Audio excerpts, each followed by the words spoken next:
Hello, good morning. देखेंगे यहाँ पे डिस्कस यूक्लिड 5 पोस्टिल्यूट्स, है ना।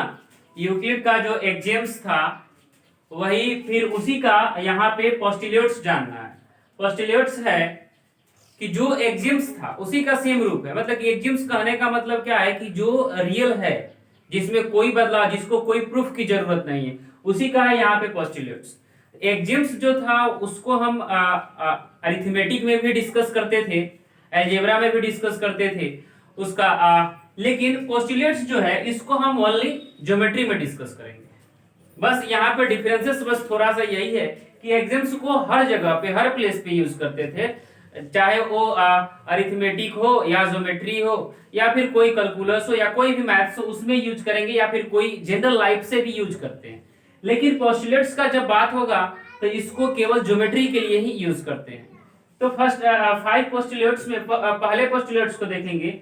Straight line may be drawn from any one point to any other point, है ना।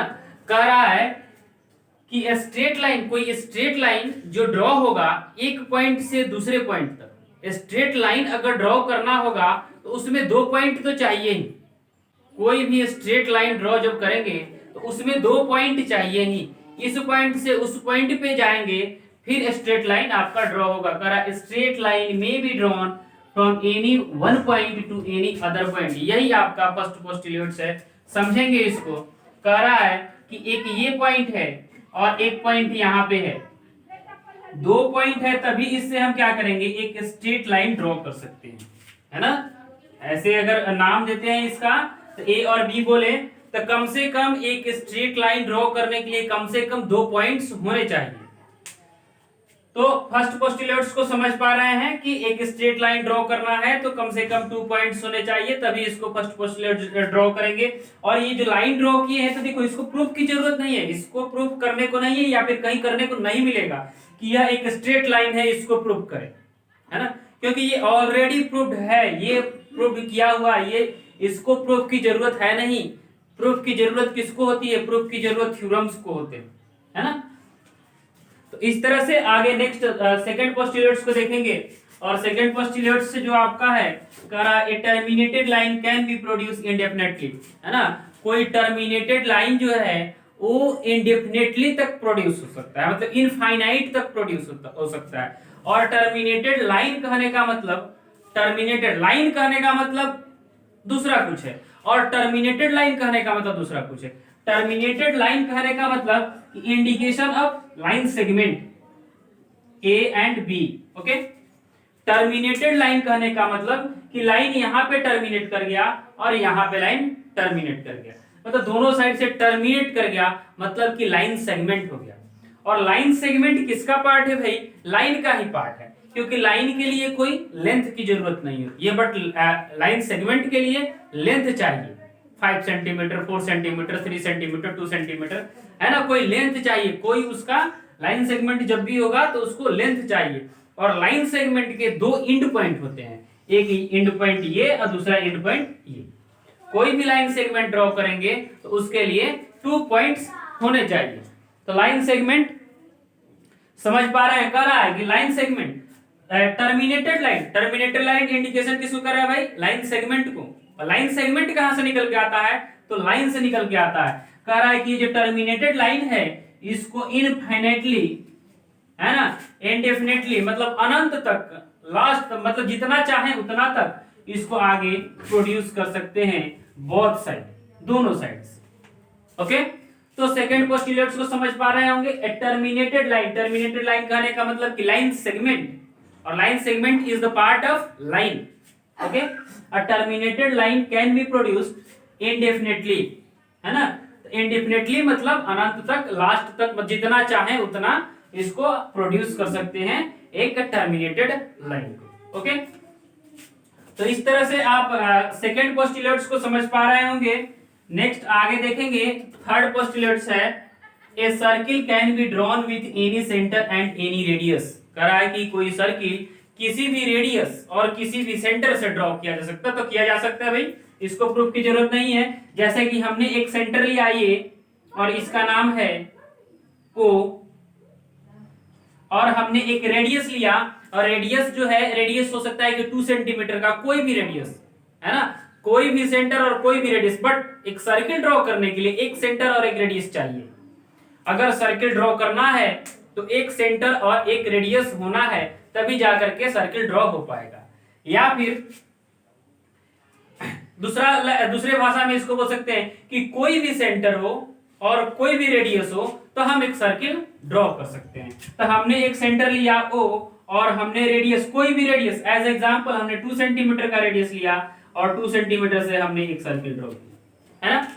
हो सकता है कि अगला हमने सेंटर लिया O डैश, है ना, और इसका रेडियस जो है 3 सेंटीमीटर का है और हमने एक सर्किल ड्रॉ किया, है ना। अगला रेडियस है, यहां पे हम लेते हैं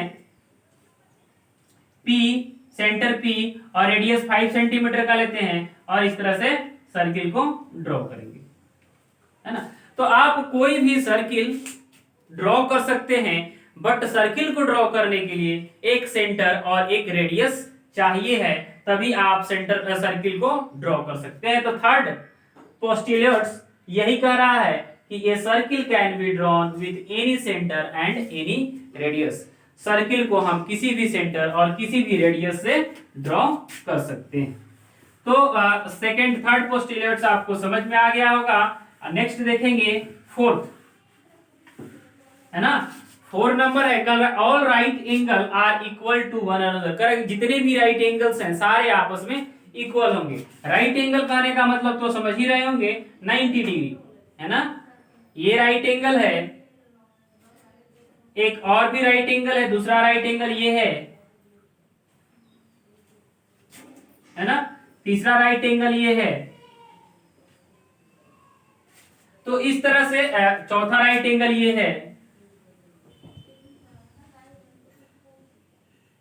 है ना। कोई भी राइट एंगल आप ड्रॉ कर सकते हैं। राइट एंगल कहने का मतलब कि 90 डिग्री, और कोई भी राइट एंगल तो 90 डिग्री ही होगा ना भाई। राइट एंगल कोई भी हो, ये राइट एंगल हो तो भी 90 डिग्री, ये बड़ा हो तो 90 डिग्री, छोटा हो तो 90 डिग्री। राइट एंगल कहने का मतलब कि 90 डिग्री का ही बात हो रहा है, और 90 डिग्री साइड बड़ा होने से चेंज नहीं होता है ना। इसका साइड बड़ा हो गया तो यहाँ पे 90 है तो 90 ही है, यहाँ पे 90 है तो 90 ही है, ये 90 ही है और ये 90। राइट एंगल मतलब 90 डिग्री। और राइट एंगल कोई भी ट्रायंगल हो, कोई भी ट्रायंगल हो, ट्रायंगल का साइड कुछ भी हो, लेकिन राइट एंगल तो राइट एंगल ही होगा। वही करा, all right angle are equal to one another. जितने भी राइट एंगल्स होंगे सब राइट एंगल्स आपस में इक्वल होंगे। तो इसको किसी प्रूफ की जरूरत नहीं है कि ये आपस में इक्वल क्यों होंगे भाई, है ना। तो इसको ये इस टाइप के क्वेश्चंस आने को नहीं है और करने को भी नहीं है। यही है पोस्टुलेट्स और यही है एग्जाम्स, क्यों इसको प्रूफ की जरूरत है नहीं। आगे देखेंगे नेक्स्ट।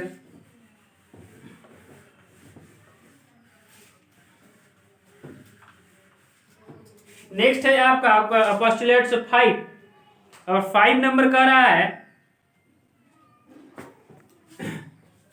और sorry, if a straight line falling on two straight line make the interior angle on the same side of it taken together less than 2 right angle. Okay, यहां पे देखेंगे 2 राइट एंगल। 2 राइट एंगल कहने का मतलब 2 ठो right angle. 2 ठो right angle कहने का मतलब 90 और 90, 90 और 90 180, है ना। तो देखो यहाँ पे समझेंगे, कह रहा है जैसे जैसे कह रहा है वैसे वैसे हम ड्रॉ कर रहे हैं फिगर। देखो कह रहा है if a straight line falling on 2 straight line, 2 ठो स्ट्रेट लाइन पे एक तीसरा स्ट्रेट लाइन। तो देखो यहाँ पे हमने एक ऐसे ड्रॉ कर दिया स्ट्रेट लाइन, और एक हमने ऐसे ड्रॉ कर दिया स्ट्रेट लाइन, ए और बी, यहाँ पे सी और डी, और एक हमने ऐसे स्ट्रेट लाइन ड्रॉ कर दिया, इसको बोलते हैं पी और क्यू। ओके, तो देखो जो लिखा है, if a straight line falling on 2 straight, 2 ठे स्ट्रेट लाइन पे एक तीसरा स्ट्रेट लाइन जो है ये फॉल कर रहा है, मतलब कि ड्रॉ हो रहा है, गिर रहा है। Falling on 2 straight line make the interior angle on the same side. Interior angle देखो, इंटीरियर एंगल तो समझ ही रहे हो, ये इंटीरियर एंगल है और ये इंटीरियर एंगल है ना। और ये इंटीरियर एंगल है, और ये इंटीरियर एंगल। तो चार ठो यहाँ पे इंटीरियर और भी एक्सटीरियर एंगल भी है यहाँ पे। ये एक्सटीरियर है, एक्सटीरियर एक्सटीरियर। इंटीरियर कहने का मतलब कि जो अंदर इस दोनों लाइन के अंदर में जो एंगल्स बन रहे हैं उसी के बारे में देखना है, उसी को देखना है केवल। If a straight line falling on two straight line make the interior angle on the same side of it taken together less than two right angle, है ना। उसी इंटीरियर, वही दो ठो इंटीरियर एंगल को लेना है जिसका सम 180 से छोटा हो, मतलब कि दो ठो राइट एंगल से छोटा हो। देखो ये वाला पार्ट लेंगे क्योंकि ये दोनों पार्ट को जब हम ऐड करेंगे तो 180 से ज्यादा हो जाएगा। इस दोनों पार्ट को जब ऐड करेंगे तो ये दोनों पार्ट 180 से ज्यादा हो जाएगा। तो हम इस कह रहे हैं कि उस पार्ट को, उस इंटीरियर एंगल को लीजिए जो कि दो ठो राइट एंगल से छोटा हो, मतलब कि 180 से छोटा हो। तो ये दोनों राइट एंगल है ना, ये राइट एंगल अगर इसको मानते हैं हम एंगल P, एंगल Z मानते हैं और इसको एंगल Y मानते हैं, है ना। इसको एंगल Z और इसको एंगल Y। तो देखो angle Z plus angle Y, ये जो होगा ये छोटा होगा किससे, दो ठो राइट एंगल से। दो ठो राइट एंगल कहने का मतलब कि 180 डिग्री से, है ना। जब इस दोनों का सम 180 से छोटा होगा then the two straight line if produced and definitely meet on that side on which the sum of the angle is less than two right angle। जब इस दोनों को इंडेफिनेटली प्रोड्यूस करेंगे, इसको भी इधर प्रोड्यूस करेंगे, इसको भी इधर प्रोड्यूस करेंगे, इसको भी इधर प्रोड्यूस करेंगे और इसको भी इधर प्रोड्यूस करेंगे। तो जिधर जिस इंटीरियर एंगल, जिस साइड के इंटीरियर एंगल का सम टू राइट एंगल मतलब 180 से छोटा होगा, उसी साइड का दोनों एंगल एक दूसरे को कहीं मीट करेगा, कहीं जाकर के मिलेगा। इस साइड वाला नहीं मिलेगा। ये 180 से ज्यादा है तो ये वाला पार्ट आगे इसको प्रोड्यूस करेंगे, तो ये वाला पार्ट एक दूसरे को टच नहीं करेगा। लेकिन ये जो पार्ट होगा जो 180 से 180 से छोटा है, तो इसको इनफाइनाइट तक इसको आगे प्रोड्यूस करेंगे। तो ये कहीं ना कहीं जाकर के किसी न किसी प्लेस पे ये एक दूसरे से ज्वाइन होगा। तो आई थिंक इस तरह से आपको सारे पोस्टुलेट समझ में आ रहे होंगे। आगे नेक्स्ट है आपका, बस लास्ट 5 पोस्टुलेट से ही है। आगे नेक्स्ट आपका जो है एक्सरसाइज को स्टार्ट किया जाएगा, exercise 5.1। Okay, thank you. Next video में फिर हम मिलते हैं एक्सरसाइज 5.1 को लेकर के। तब तक के लिए ओके।